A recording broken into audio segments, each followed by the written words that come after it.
Merci. Excellences, Monsieur le Président de la République, chef de l'État, Monsieur le Premier ministre, Madame la ministre des Sports, Mesdames et Messieurs les membres du gouvernement, Monsieur le Président de la Fédération sénégalaise de football, chers membres du COMEX, chers coéquipiers, encadrement technique, médical et administratif, Mesdames et Messieurs de la presse, distingués invités, chers supporters, chers compatriotes de la nation et de la diaspora.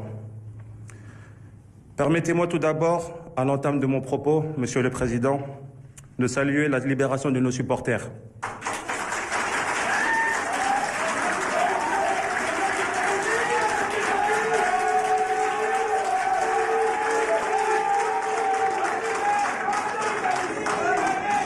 Revenus du Maroc auprès de leur famille le week-end dernier, nos héros de la finale de Rabat ont été des modèles de courage, de dignité, de résilience tout au long de leur incarcération. C'est le lieu de vous remercier, avec le peuple sénégalais, Monsieur le Président, pour votre mobilisation, votre implication personnelle à nos côtés pour le retour au pays de nos vaillants supporters. Nous voici rassemblés à ce moment solennel où le destin nous offre une nouvelle page à écrire dans la grande légende du football sénégalais. Monsieur le Président, c'est avec un cœur habité par le Djom, bravoure tranquille de ceux qui n'ont jamais ployé devant l'adversité, que je reçois le drapeau national pour une deuxième fois de vos mains. La première, ce fut avec au final une canne. Ce drapeau, nous le porterons avec un étendard de dignité aux yeux des 48 nations qui participeront à cette Coupe du Monde historique dans 3 pays différents. À chaque match, nous puiserons dans le foule ce courage qui n'est pas un bruit, mais une flamme intérieure, celle des guerriers sénégalais qui avancent sans reculer. Mais le courage sans l'honneur n'est qu'audace. Alors nous mettrons au-dessus de tout le faïda. L'honneur de porter ce maillot vert, jaune, rouge. L'honneur de ne jamais trahir la confiance de notre peuple. L'honneur de défendre les couleurs jusqu'au dernier souffle, sur les pelouses des États-Unis, du Canada et du Mexique. Monsieur le Président, notre sélection nationale a pour emblème le lion.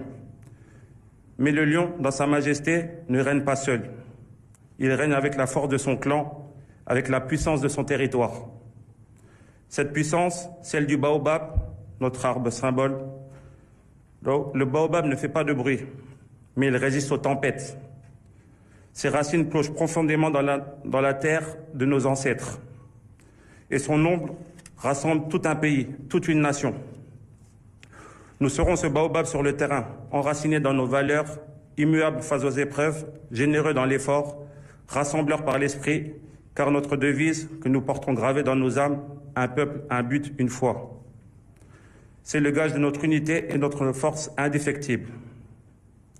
Un peuple immense, du fleuve Sénégal dans le Fouta, aux côtés de la Casamance, des terroirs de Baol à ceux de Sine et de Saloum, de la banlieue dakaroise aux villes du monde, un seul but, aller le plus loin possible, une fierté nationale, une seule foi, celle en nous-mêmes, celle en notre destinée collective.